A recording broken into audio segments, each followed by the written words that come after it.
শ্রী ঠাকুরের শ্রী পাদপদ্মে আমার ভক্তিপূর্ণ কোটি কোটি প্রণাম। জগৎ জননী জগৎলক্ষ্মী শ্রী বড় মায়ের শ্রী পাদপদ্মে আমার ভক্তিপূর্ণ কোটি কোটি প্রণাম। परम पूज्य पाद भक्त प्रभार श्री श्री बरदास श्री पादपद्मे আমার ভক্তিপূর্ণ কোটি কোটি প্রণাম। परम पूज्य पाद श्री श्री आचार्य दादा श्री पादपद्मे আমার ভক্তিপূর্ণ কোটি কোটি প্রণাম। पूजनीय अविंदा एवं ठाकुर परिवारेर सकलेर श्री पादपद्मे আমার ভক্তিপূর্ণ সহস্র কোটি কোটি প্রণাম। এবং আজ এই সুন্দর দিনে এই সৎসঙ্গে উপস্থিত ঠাকুরের পুত পাঞ্জারি কর্মীগণ, ইষ্টপ্রাণ দাদা মায়েরা, ছোট ছোট ভাই বোনের সবাইকে যথাযোগ্য স্থানে আমার আন্ত জয়গুরু প্রণাম ও শুভেচ্ছা। আমরা বিদিত হলাম যে আজকের এই সৎসঙ্গ উদ্দেশ্যে আমরা এই যে সৎসঙ্গ সেই বিদেহী আত্মার কে উপলক্ষ করে আজ এই সৎসঙ্গ আয়োজন করা হয়েছে। আমরা পরম পিতার রাতুল চরণে তার সেই মঙ্গল প্রার্থনা ঠাকুরের চরণে আমরা করব। আজ তো দীর্ঘদিন হয়ে গেল, তাহলে সে কোথায় আছে? সে দেহেতেও থাকতে পারে, দেহেতেও না থাকতে পারে, কিন্তু সে যেখানেই থাকুক না কেন তাকে উদ্দেশ্য করে যদি পরম পিতার কাছে প্রার্থনা করা হয় তা সেই প্রার্থনা কিন্তু তার মঞ্জুর হয় এবং সে যেখানে থাকুক না কেন তাকে কিন্তু সেই শক্তি প্রদান করে এবং সেই শক্তিতে শক্তিমান হয়ে নিজের জীবনের চলার পথে বাধাকে তিনি অতি সহজে অতিক্রম করে জীবনযাত্রায় জয়ী হতে পারে। তাহলে আজ এই সুন্দর দিনে আমরা সবাই প্রার্থনা করব। আজকে কিন্তু একটা অত্যন্ত সুন্দর দিন। গতকাল আমরা 21 June international world yoga day, আমরা সেই যোগা দিবসে সবাই যোগা করা হলো। যোগার অর্থ হলো যোগযুক্ত হওয়া। আমরা সব হারিয়ে গেছি তো আমাদের সেই পিতার থেকে, তাই সেই পিতাকে খোঁজ করে তার সঙ্গে যুক্ত হওয়ার নামই হলো যোগ। তাই এই যোগ সাধনার মধ্যে দিয়ে তাকে ধরা, তাকে জানা। তাই অষ্টং যোগের মধ্যে আমাদের বলা হয়, যারা আয়ুর্বেদ নিয়ে পড়ে এই অষ্টং আয়ুর্বেদ তারা খুব পড়ে। তাতে অষ্টং বেদে আমরা যে ইয়ম নিয়ম প্রাণায়াম প্রত্যাহার ধারণা ধ্যান ধি আর সমাধি, আমরা যেমন এই যে সমাধি পর্যন্ত যাওয়া এই যাত্রা এই যোগের মাধ্যম দিয়ে হয়। যাই হোক, ওটা গতকালকের বিষয় গেল। আমরা সবাই যোগী হব। যোগী না হলে তাকে আমাদের সেই পরম পুরুষ যিনি তিনি তো মহাযোগী, তাই মহাযোগীকে পেতে গেলে আমাদের যোগী হতে হবে। যোগী না হলে তার সঙ্গে যোগযুক্ত হওয়া যাবে না। তাই আমরা তার সঙ্গে যোগযুক্ত হব এই যোগের মাধ্যম দিয়ে।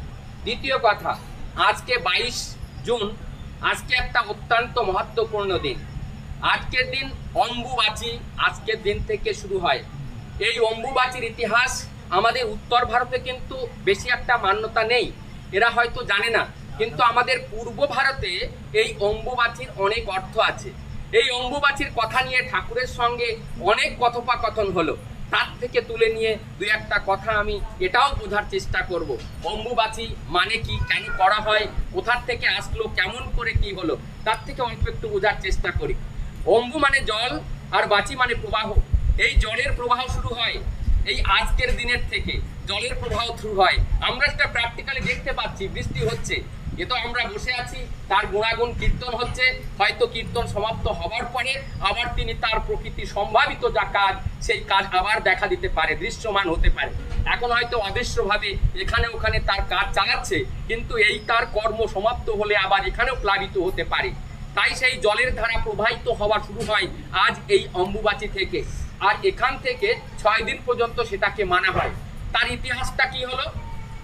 ইতিহাসটা হলো এই ইতিহাসটা যে যখন এই যে ওই কি রাজা দক্ষ রাজা যে বড় যজ্ঞ করছে, সেই যজ্ঞে তার মেয়েকে যে নিমন্ত্রণ দেয়নি, নিমন্ত্রণ না দিলে সেখানে যখন সতী যখন পৌঁছালো, দেখলো যে আমার স্বামীর অপমান হচ্ছে, আমার স্বামীকে না বলে যজ্ঞ করছে, তখন সেখানে তিনি মূর্ছা যায়।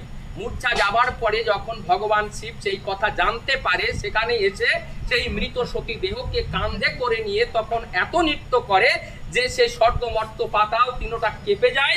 তখন যত দেব দেবতা যারা আছে তারা বিষ্ণুর কাছে যে তারা আরাধনা করে, তখন চক্র দিয়ে এই যে সতী দেহটাকে 51 খণ্ডে খণ্ডিত করা হয়। তাই ভারতবর্ষে এবং বহির ভারতে যেখানে যেখানে যে পড়ে সেখানে পীঠস্থান এবং সতী পীঠস্থান তৈরি হয়।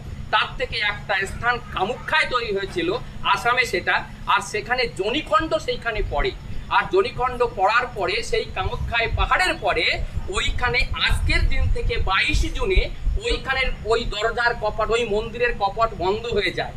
ওখানে যারা দেখছে যে আজকের দিনের থেকে ওখানে যে জলের যে নালী যেখান থেকে প্রবাহমান হয়, ওই নালী দিয়ে শতাহী রক্তে স্রাব প্রবাহিত হয়, এরকম ধরনের মান্যতা সেখানে আছে। তাই যত এই বিশ্বের তান্ত্রিকগণ ওইখান থেকে এই সব এনে বিভিন্নভাবে তান্ত্রিকতা করে, কিন্তু এটা আলাদা বিষয়। এর সঙ্গে বিজ্ঞান এবং ধর্ম দুটা সম্মিলিতভাবে এর মধ্যে আছে, এর মধ্যে অলৌকিকতা কিছু নয়।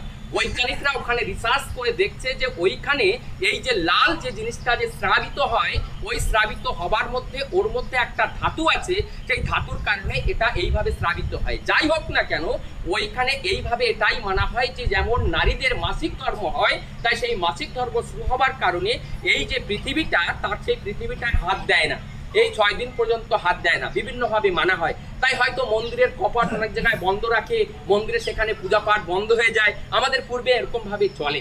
যাই হোক, এই যা কিছু, তাহলে এখানে একটা কিন্তু মেন কথা বোঝা গেল, মুখ্য কথা বোঝা গেল। কি কথা বোঝা গেল?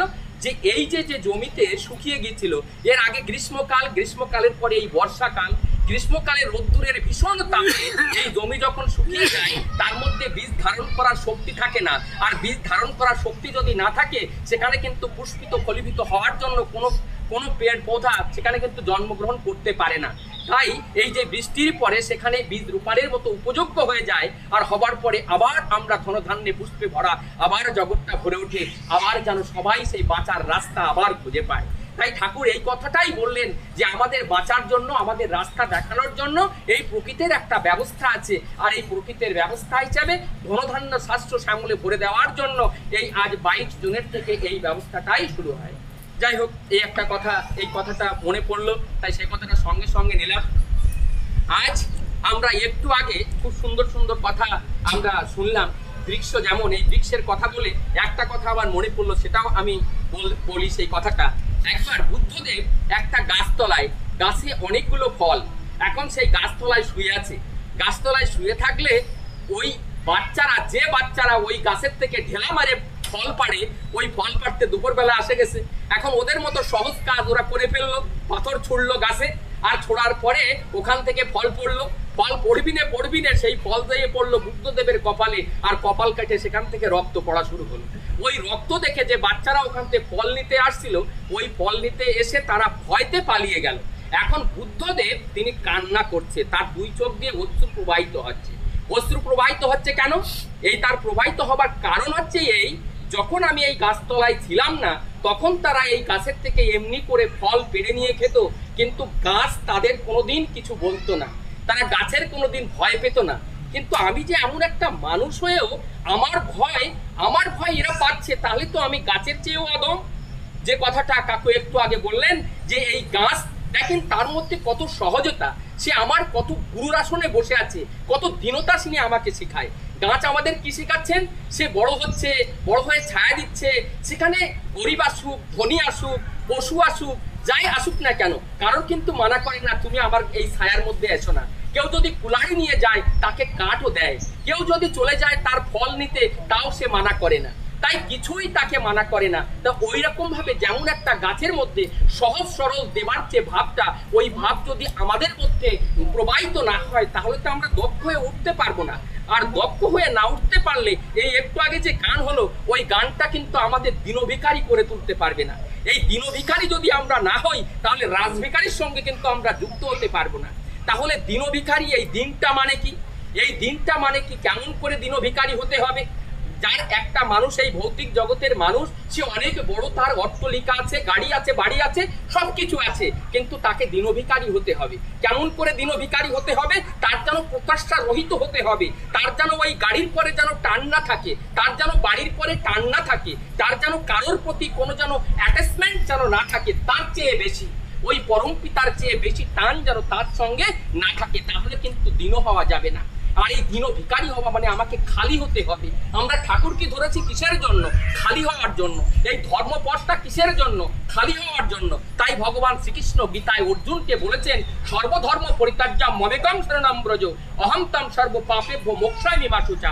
আমি তোমাকে, তোমরা সবকিছু ত্যাগ করে আসো, আমি তোমাকে এই মোক্ষ দেব, তোমাকে আমি মুক্তি দেব, তোমাকে আমি মুক্তির দিকে নিয়ে যাব। তাই আমাকে খালি হতে হবে। খালি হওয়ার জন্য তিনি আমাদের যে পঞ্চনীতির যে বিধান দিলেন, বিধান যেটা দিলেন, এই বিধানটা আমরা কেমন করে পালন করবো, ওটা কিন্তু আমাদের আচার্য পরম্পরাটা এই কারণেই রাখা। তিনি আমাদের আচরণ করিয়ে ওই কথাগুলো যেন ঠিকভাবে আমরা যেন ভুলে না যাই। তাই ওই কথাগুলো আমরা যেন ধরে রাখতে পারি বহুকাল ধরে। ঠাকুর যেটা আশা করেছেন যে 10,000 বছর পর্যন্ত আর কাউকে আসতে হবে না, তাই সেটাকে আমরা যেন ধরে রাখতে পারি। আর ওই ধরে রাখার জন্যই এই আচার্য পরম্পরা। লাস্টে আমি আর একটা কথা বলে সমাপন করব। কত বড় বিজ্ঞান, কত বড় বৈজ্ঞানিক ঠাকুর। তাই চিন্তা করেন, তাকে যদি দেখা হয় তিনি একজন বিশাল বৈজ্ঞানিক, তিনি একজন বিশাল সেই ধর্মবিদ, তাকে মহাপুরুষ, মহামানব, যাকে যা বলা হয় একটা ফর্মুলার মধ্যে তিনি একটা বাণী দিলেন। কি একটা বাদ দিলেন? যে সত্তা সচ্চিদানন্দময়, অসৎ নিরোধী সদয়, সচ্চিদানন্দের পরিপোষক যা, তাই ধর্ম। তাহলে ধর্মটা কি? ওই যে অসৎ নিরোধ, ওই যে সচ্চিদানন্দ, যেটা ওই সচ্চিদানন্দকে রক্ষা করে রাখতে হবে। আমি যদি সেই সচ্চিদানন্দের সত্তা আমার মধ্যে আছে, আমি যদি সেইটাকে রক্ষা করে না চলতে পারি, তাহলে আমার জীবনটা হারিয়ে যাবে। তাই আমি জীবনটাকে হারাতে দেব না। তাই জীবনটা যেন না হারায়, তাহলে ওকে রক্ষা করতে গেলে যে কর্ম করা লাগে, ওই কর্মের নামই হলো ধর্ম। তাই এই ধর্মের প্রতি অনুরাগ কি করে আসে? আদর্শের প্রতি অনুরাগ। আদর্শের প্রতি অনুরাগ আনাতে গেলে আমাকে কি করতে হবে? দীক্ষা নিতে হবে। ওই আদর্শের দীক্ষা নিতে হবে। আদর্শের দীক্ষা নিয়ে অনুরাগ, আর ওই অনুরাগের মধ্যে, অনুরাগ মানে টান, আর ওই অনুরাগের মধ্যে আসে বৃত্তি নিয়ন্ত্রণ।